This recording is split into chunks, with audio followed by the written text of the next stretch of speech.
বেশ কিছু বছরের জন্য টোনা বিদেশে চলে গেছিল চাকরির সূত্রে। আর তারপরে সে অনেক বছর পর আবার বাড়িতে ফিরছে। আর সেই কারণে তার মেয়ে গুগলির জন্য সে অনেক কিছু নিয়ে এসেছে, চকলেট, তার সাথে খেলনা গাড়ি, পুতুল, আরও কত কি।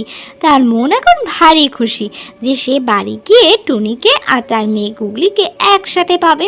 আর অন্যদিকে গুগলি জানলার সামনে বসে বসে অপেক্ষা করছে কখন তার বাবা আসবে, কারণ তার বাবা তাকে আগেই বলে দিয়েছে তার জন্য সে অনেক কিছু নিয়ে আসছে।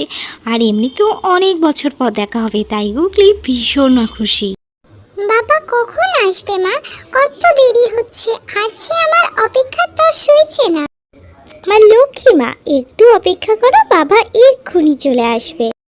টোনার ফিরতে ফিরতে অনেকটাই রাত হয়ে যায়। জঙ্গল দিয়ে যাওয়ার সময় হঠাৎ করে সে একটা টুনি ভূতের মুখোমুখি হয়।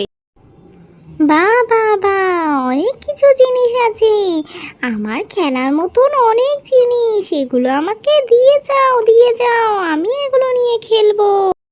না না, এটা তোমাকে আমি দিতেই পারবো না, কোনোভাবেই না।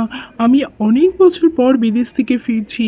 আমার মেয়ে গুগলি এই সমস্ত খেলার জন্য অপেক্ষা করছে। আমাকে এক্ষুনি বাড়ি যেতেই হবে। তোমাকে আমি পরে না হয় অন্য কিছু দিয়ে যাব।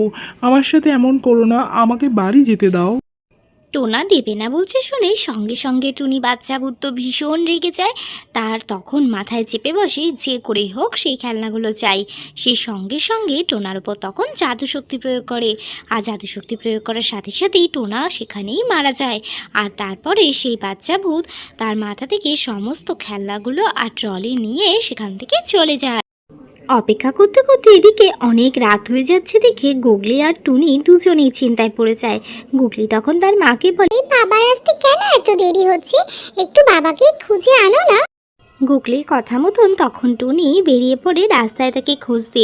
বাড়ি ফেরার রাস্তা ধরেই সে এগোতে থাকে। এগোতে এগোতে গিয়ে দেখে যে টোনার মৃতদেহ পড়ে রয়েছে। সেখানেই তো সে কান্নাকাটি শুরু করে দেয়।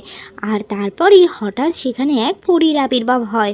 সে সমস্ত ঘটনা টোনাকে জানায় যে কিভাবে টোনা মারা গেল।